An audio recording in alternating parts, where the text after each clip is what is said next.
Here with Dana and her Lady Dub. Dana, what year is your Lady Dub? This is an 02 New Beetle Turbo Sport, so it was the first year of the Turbo S editions. So tell us a little bit about what's under the hood. Can you show us? Under the hood, she came with the 1.8T 20-valve turbo engine with the 6-speed manual transmission. Now, not to interrupt you, but in layman's terms, what does that translate to horsepower? Out of the box, it started at 185 horsepower. With the modifications I've done, it's getting close to 250 right now. Now, what do you do with all that extra horsepower? Have fun with it. Do you race the car? I did not race it. I wanted to get the intercooler on it first.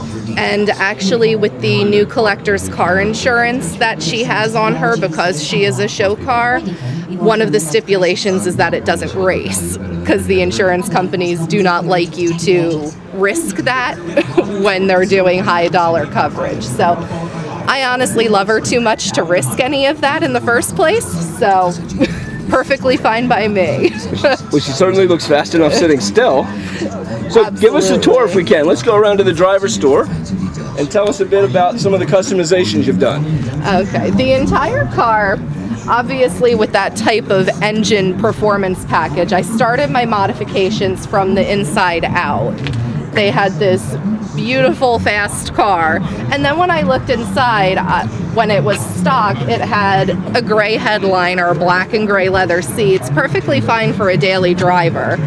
But as the Lady Dub theme evolved from Herbie and the German flag colors with my patented yellow daisy and ladybug, so did the interior. The headliner is done in the red and yellow. I have the black and red racing seats with full 5-point harnesses.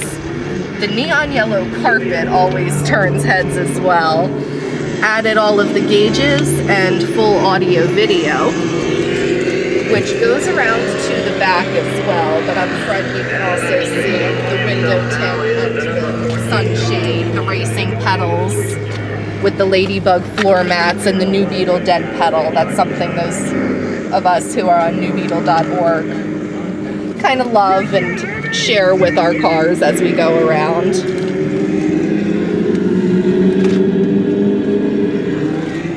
And as you go to the back, you can see the majority of the interior modifications. I did a full customized rear seat delete in 2 panels so that you can still access the spare tire. Is that Buddy Epson? This is the original Love Bug. I saw that in a drive-in. This is the greatest. Lady has her own collection of all of the Herbie movies and all of the car movies that we show at shows. So that's a 27-inch retractable flat screen TV where the rear seat used to be, with dual 12-inch subs in custom-built boxes on the side to fill up some of that dead space. One of the hardest things about modifying Beetles is the shape. You don't have that trunk space or that engine space like a lot of the Jettas and the GTIs do, because everything's curved to match the car. It's got the double capacitors and the 350-watt amp to finish off the power for the audio video. Deleted the state plate. I bungee cord it on when I have to drive so that it's legal, but my state plate matches her name as well, just like the German plates do. But the Turbo S featured the European style bumpers, so the Euro plate fits much better than the PA state plate, so for shows I just kind of take it off. The exhaust has been upgraded. It has a Cherry Bomb glass pack and a Remus performance exhaust back end with the dual tips. All of the lighting on the exterior is smoked to kind of go with the black, red, and gold theme.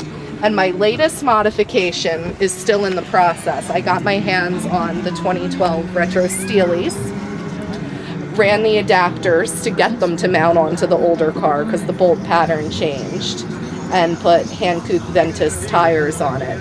The coilovers are in the works to get it lower. We needed to see how the wheels fit in the wheel wells with the different sizes first. So that's on the to-do list.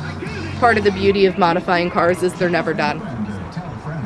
So when you come back for the next show, you're going to be able to show us the changes on the wheels. Yep. And possibly some others as well. I have the intercooler in hand to add into the engine bay, and I'm working on creating space to run the piping. Like I said, tight engine bay. Gotta figure something out there. This car is amazing. Before you go today, I want to get a shot of you just driving out and listen to that engine purr. Absolutely. Thank you for coming out. Thank you. You're welcome.